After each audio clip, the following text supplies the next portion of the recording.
సంతర్పణకు ఏం ప్లాన్ చేద్దాం అనుకుంటున్నారు? మా వాడు మెనూ గూగుల్ దగ్గర నుండి అసిస్టెంట్ తో అలంకరణ వరకు ఆడుకుంటున్నాడు. ఏదైనా సలహాలు కావాలా? అంటే దాంట్లో ఏం కూరలు తయారు చేయాలో అర్థమవుతలేదు, అందుకనే. సరే, సంతర్పణకు కూరల జాబితా తయారు చేయడంలో నేను మీకు సహాయం చేస్తాను. ముందుగా ఎంతమంది భక్తులు వస్తారని అనుకుంటున్నారు? 3000 మందికి.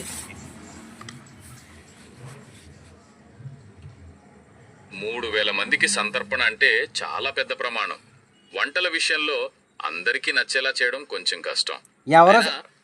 ఎవరో చందాలు ఇవ్వట్లేదు, ఏం చేయాలి? చందాలు ఇవ్వకపోతే మనం చేయగలిగేది ఏమీ లేదు. అయినప్పటికీ మీరు ఒకసారి వారితో మాట్లాడి పరిస్థితిని వివరించడానికి ప్రయత్నించవచ్చు.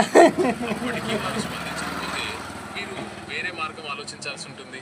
నేను మీకు ఇంకేమైనా సహాయం చేయగలనా? అదే వేరే మార్గం ఏదన్నా ఉంటే చెప్పండి. వేరే మార్గం ఏమన్నా ఉంటే చెప్పండి.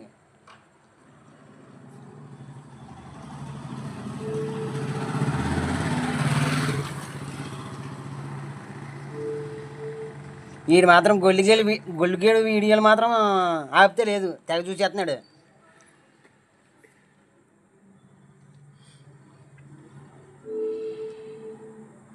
పిల్లలు బొమ్మల వీడియోలు చూడటం మామూలే. అయితే ఆ వీడియోలో వీడు పిల్లవాడంట. వీడు 20 సంవత్సరాలు ఉన్నాయి, బొమ్మల టీవీ చూస్తున్నాడు ఇంకా. వీడు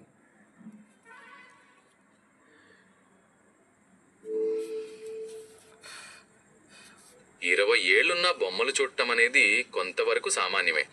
అయితే ఇది వారి సాధారణ జీవన శైలిని ప్రభావితం చేయకుండా చూసుకోవాలి. మీరు వారితో మాట్లాడి వారి భవిష్యత్తు గురించి ఏమైనా ఆలోచనలు ఉన్నాయా అని అడగవచ్చు. ఈ విషయంలో నేను మీకు ఇంకేమైనా సహాయం చేయగలనా? వీడి భవిష్యత్తు ఎలాగ ఉన్నదో నాకేం తెలుస్తలేదు, నువ్వైనా చెప్పగలవా? వీడి భవిష్యత్తు ఎలాగ ఉన్నదో తెలియదు, నువ్వైనా చెప్పగలవా?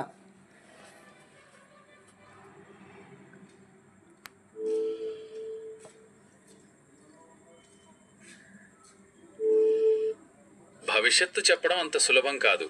ప్రతి ఒక్కరి జీవితం వారి నిర్ణయాలు, పరిస్థితుల మీద ఆధారపడి ఉంటుంది. మీ పిల్లవాడు తనకి నచ్చిన రంగంలో కృషి చేస్తే మంచి భవిష్యత్తును నిర్మించుకోగలడు. మీరు వారిని ప్రోత్సహించండి, సరైన మార్గంలో నడిపించండి, అంతా మంచే జరుగుతుంది. మీకు ఇంకేమైనా సందేహాలున్నాయా? ఆటలు అయితే బాగా ఆడతాడు మా వాడు. ఆటల్లో రాణించడం అనేది ఒక గొప్ప విషయం. అగో చూసా.